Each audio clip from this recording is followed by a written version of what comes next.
Greetings, friends. It's a new project called Polemos. The episode will be in English language, of course, and today the guest of the studio is Jozef Hrabina, if I pronounce it correctly. And you are an international affairs expert, right? So you can comment about the recent political and international events. First of all, I want to ask you about the recent developments in the United States and the decision of a new president, Donald Trump, to close U.S. aid to Ukraine. And currently, I think a lot of Ukrainian, young generation people, they're in a bad situation. They don't know what to do. Can you comment upon that, and what do you think about that? Yes, thank you for inviting me, and greetings everyone who's watching.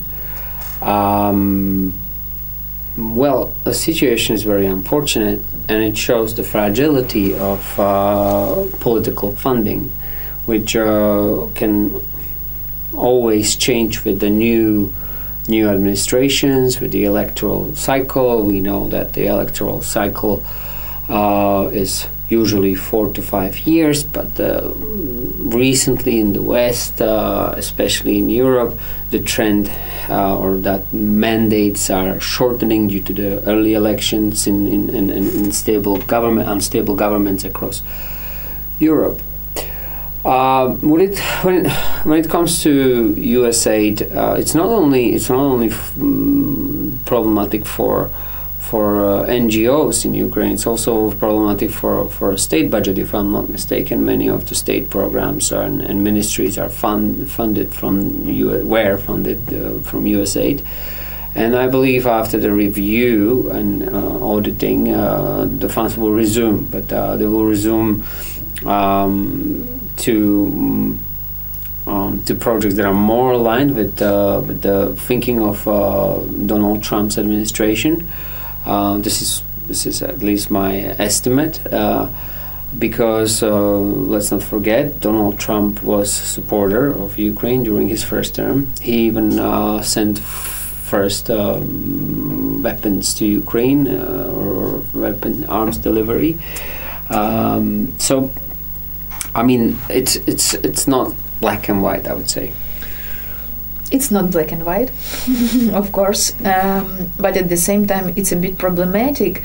Currently, we heard from Ukrainian leaders, they are saying that during the administration of Mr. Trump, the war will end sooner. Do you think it's just a political rhetoric, or he really can do something? Because the war didn't stop for one day, as he promised. Yes. Well, we all knew that that's a overly optimistic, or I would say overly aggressive rhetorics, as we know it, with President Trump. On the other hand, it's not always just about Donald Trump, and I think the current situation, as we look at it now, I think there is an interest to negotiate from the U.S. side. But there's not much interest to negotiate from Russian side. Therefore, we found ourselves in a situation when Donald Trump is going to meet the real gravitas on the battlefield, rather than his rhetorics. What is, I would say, problematic from the United States domestic point of view is that many people in the U.S. are expecting to end the war, him to end the war in Ukraine, and many people in the U.S. are really, they bought into the narrative about ending the senseless wars overseas. So he will have to do something, unless he's risking to lose his reputation. Yeah, but at the same time, when we are talking about Ukraine, I think that if we take into consideration the whole his program, which actually people, Americans, they voted for him.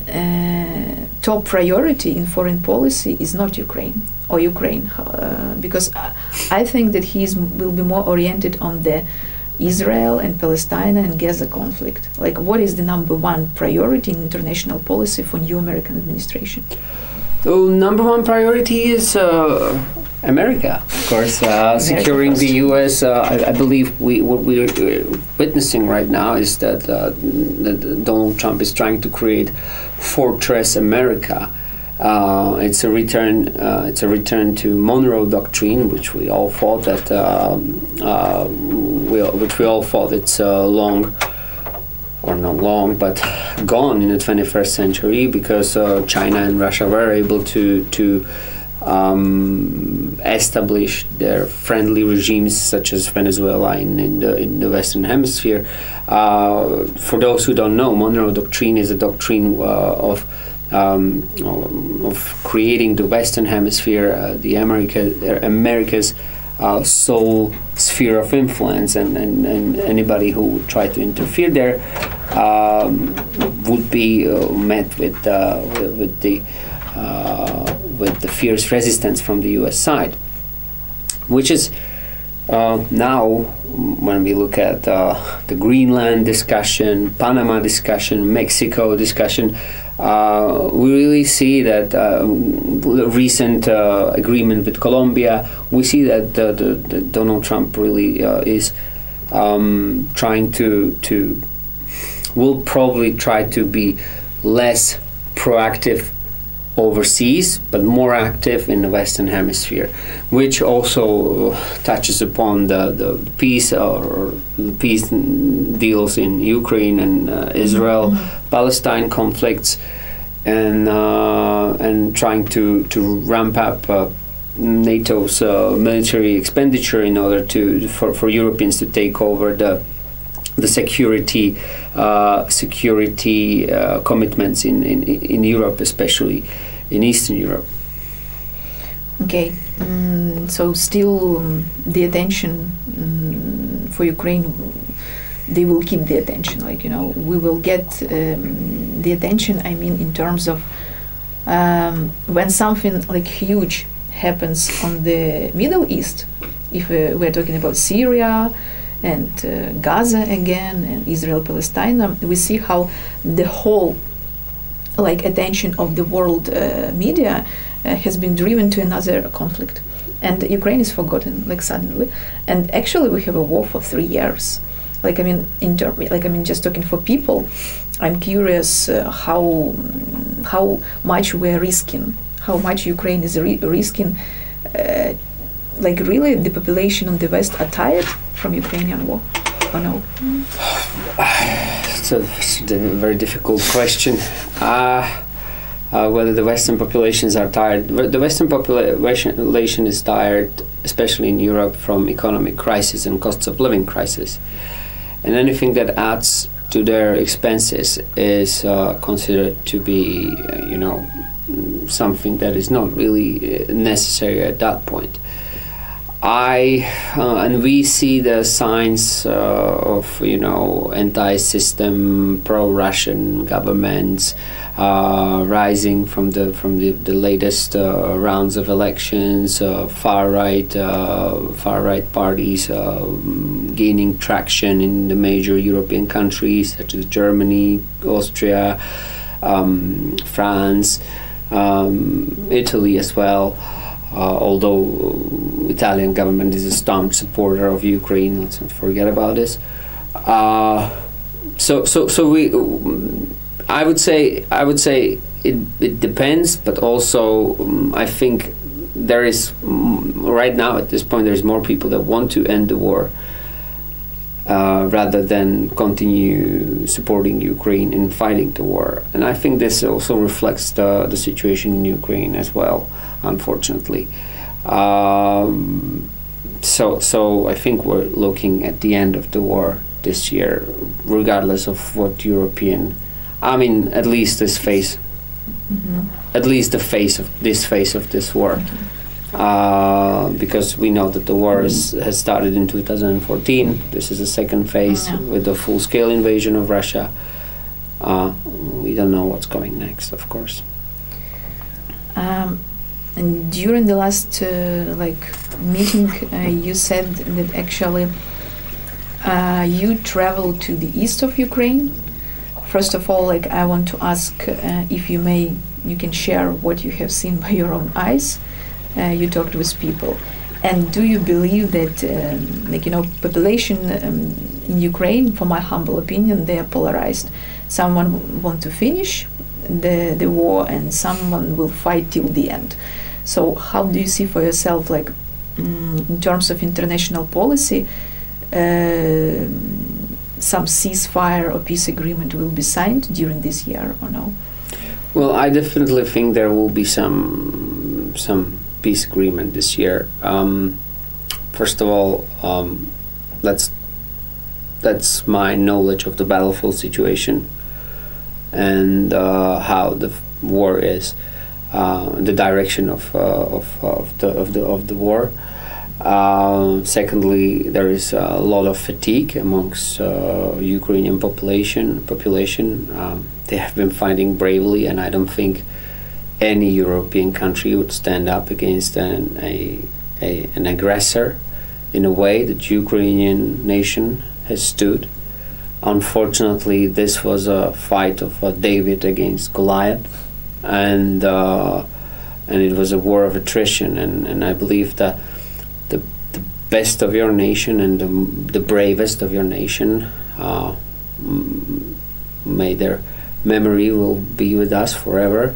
But unfortunately, they have fallen during the past several years, and now the soldiers that are fighting there are not as experienced, not as brave, not as committed to their cause. So this is how I would even split the population.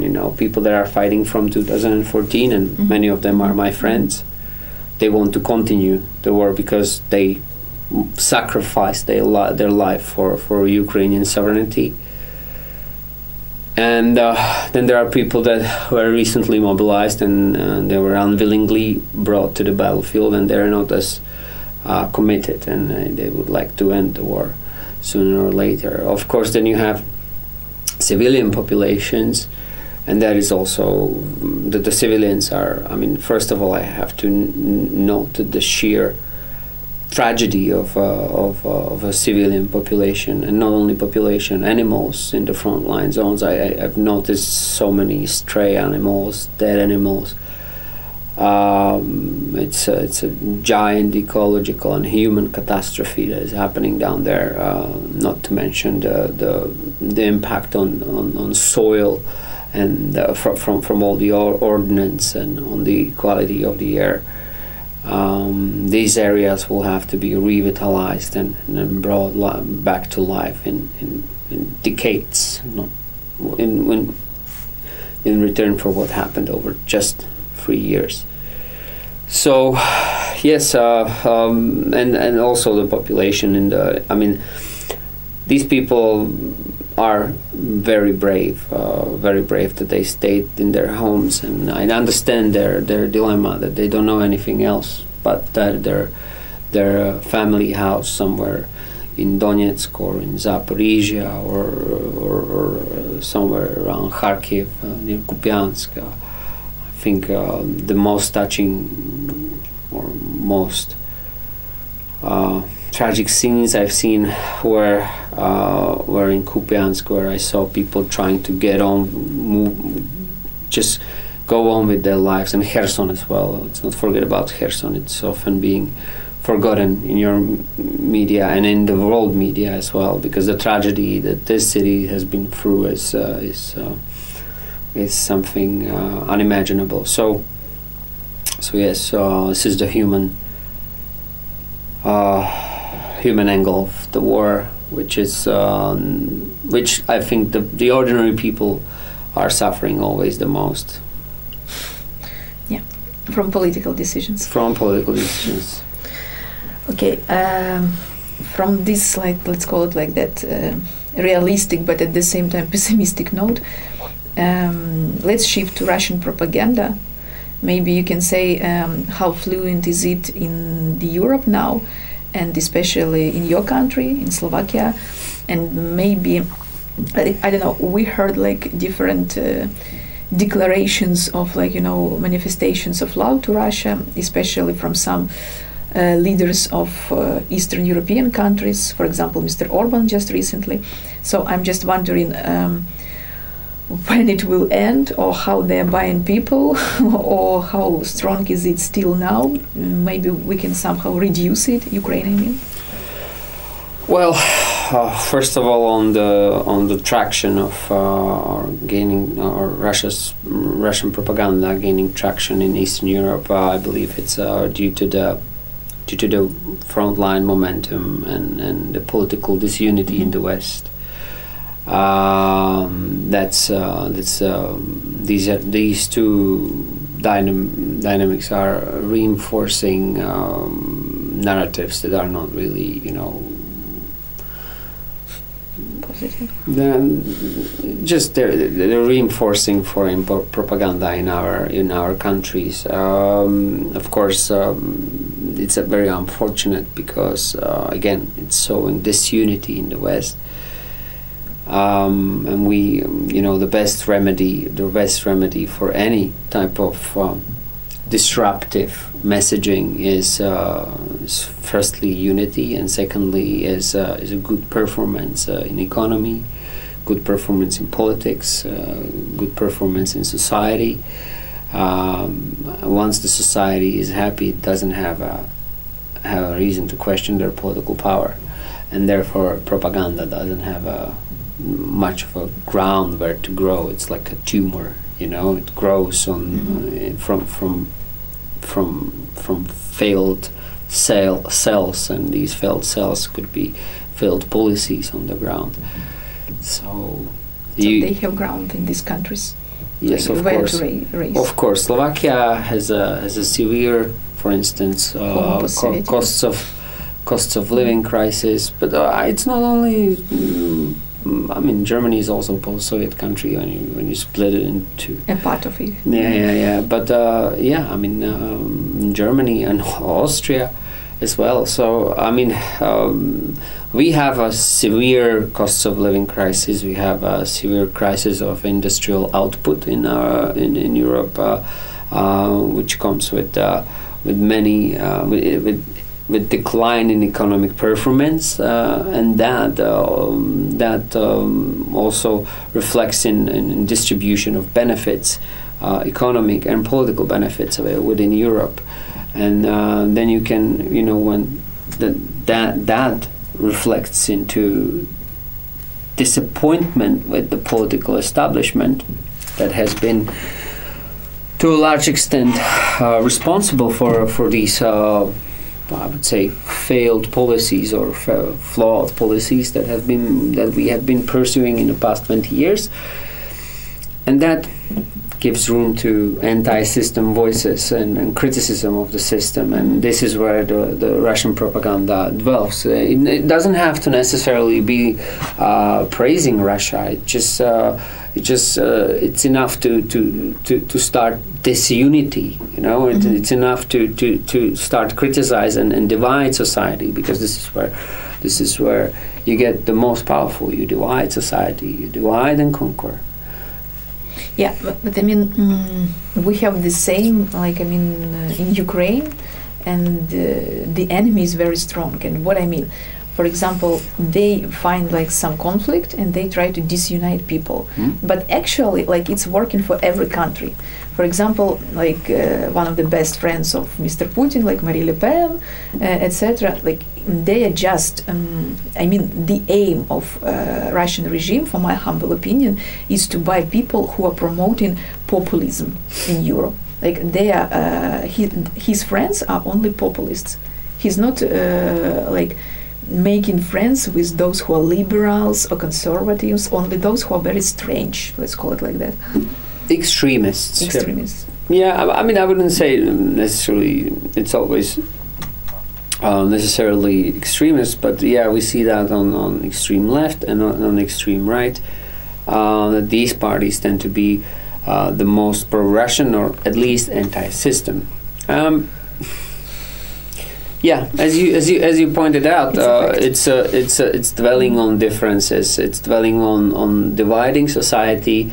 It's dwelling on really anti-system messaging and slowly but surely disrupting the system that has been disrupted until now quite severely, I would say.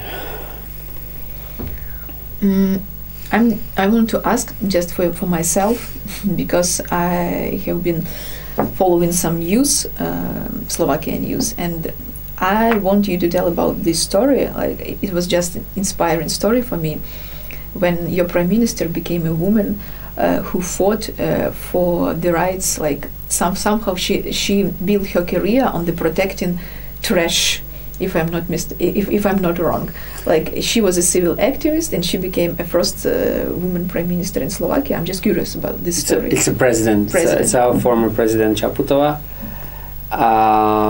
Yeah, she became famous by fighting against landfill in Pezinok, more specifically.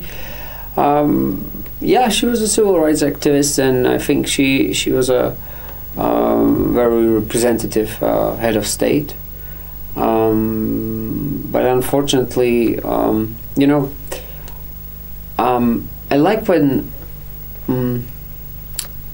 I like politicians that bring something different to politics, and she brought a lot of empathy and a lot of hope, which is not really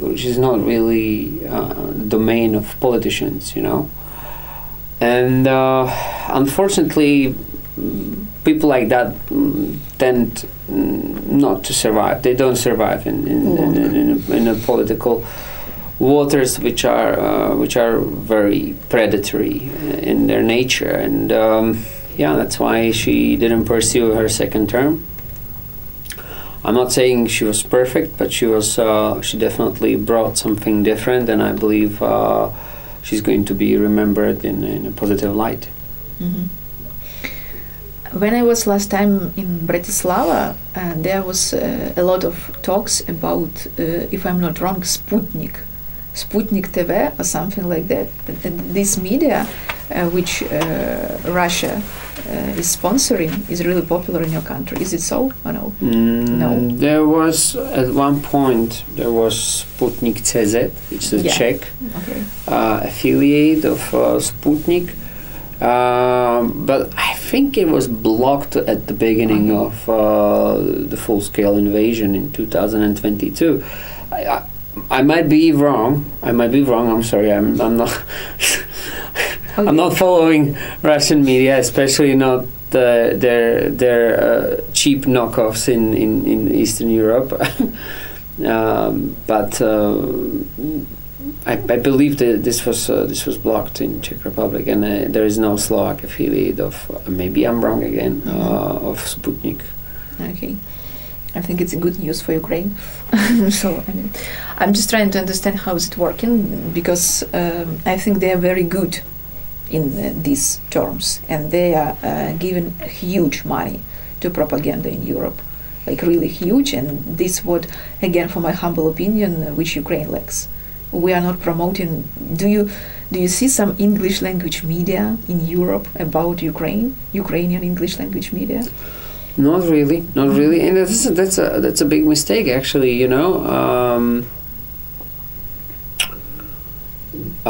There's a lot happening around Ukraine, and getting Ukrainian. I mean, of course, your politicians were very active, especially since the beginning of the full-scale invasion, and they were bringing Ukrainian narratives to the Western media and to the Western audiences. But you've got no. I think it would be plausible to do something. But you have Kyiv Post and you have Kyiv Independent. Yes. But I mean, I'm thinking how to make it more broad. Like Russia today is in every hotel in Germany. Why we are not in every hotel in Germany? For example, like for me. I mean, you mean television or broadcasting? Yeah, you certainly got the point. For instance, Poland has its own television, which is very successful. I believe it's a great.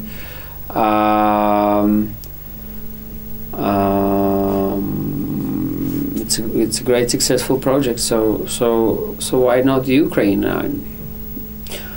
Because when I'm here, I'd like to talk to more media, and it's usually they want to talk in Ukrainian/Russian, which is not always the most comfortable way for me to express myself. So thank you for promoting English-speaking media in your country and promoting also foreign languages. You don't have a choice. No. Yeah. Like I like it. So. You last time, like I have again talked with you, it was before New Year.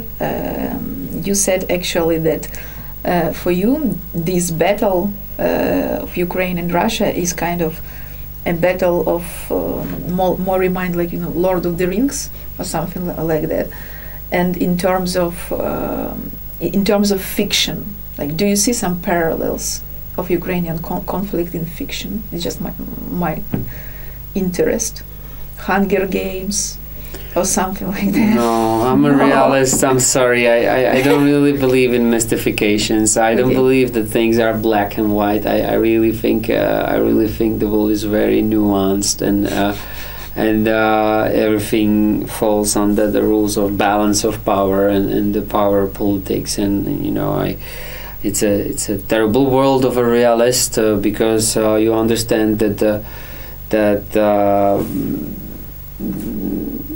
small states do what they must or what they can to survive, and the big states do whatever they want if they have enough power for it. And this is the world we live in. It's an international anarchy where the international law doesn't have much of a ground, unless there is a consensus amongst the most powerful actors, which there is not. So there is a pure anarchy out there, and it's a law of nature, I would say.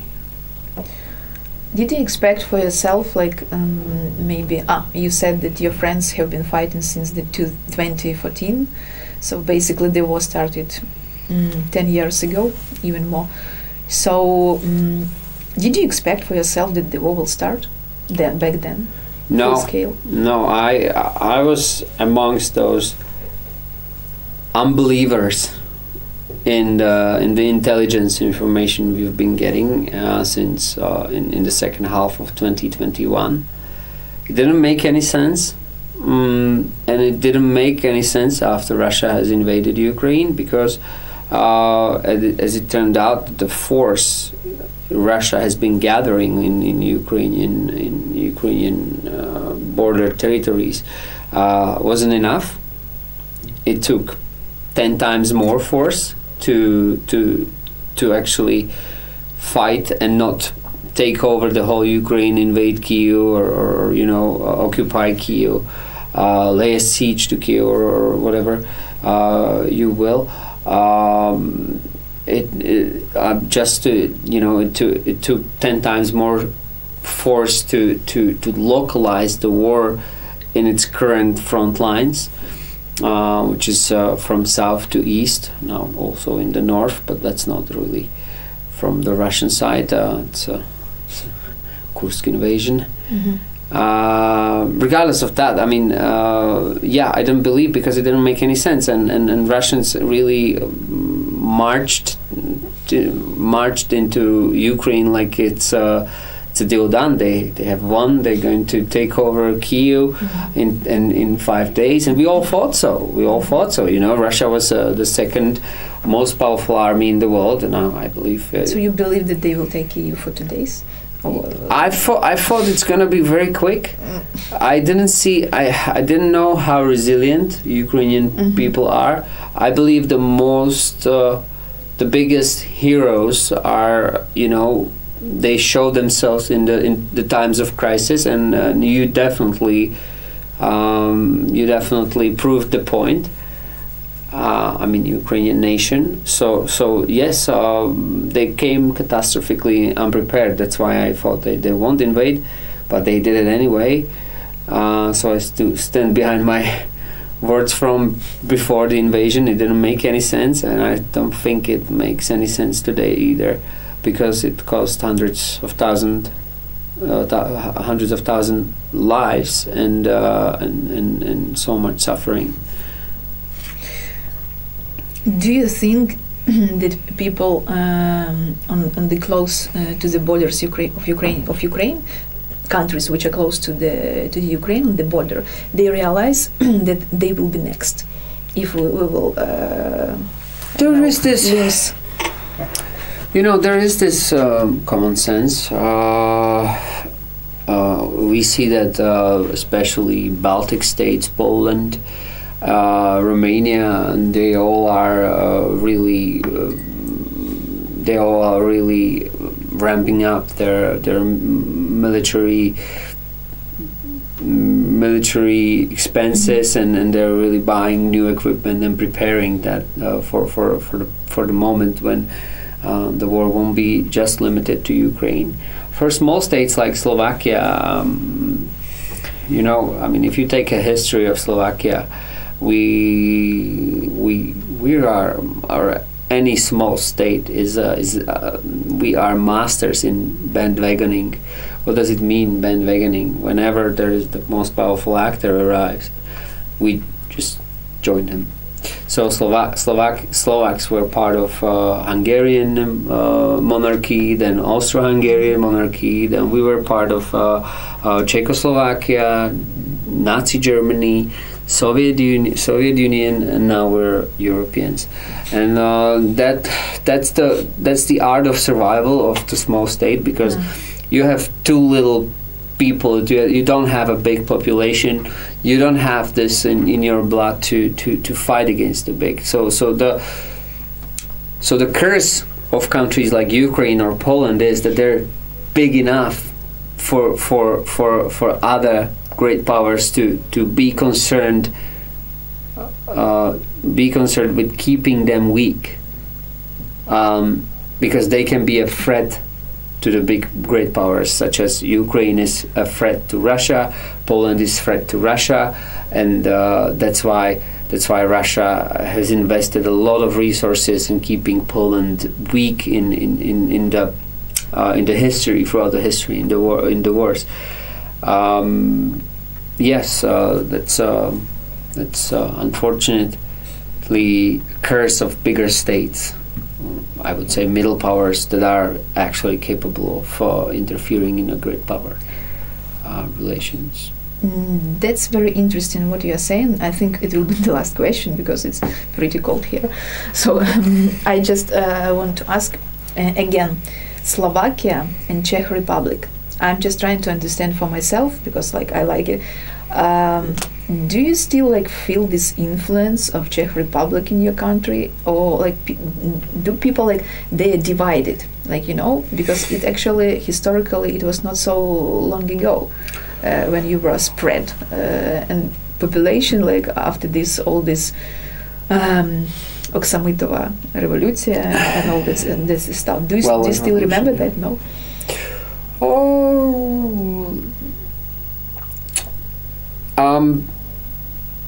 There are two groups of people, as you correctly pointed out. Some of them are nostalgic for Czechoslovakia. Some of them wanted to have their own country. I think the problem of Slovakia and the modern day Slovakia is that we didn't have to fight for our sovereignty, so we do not really know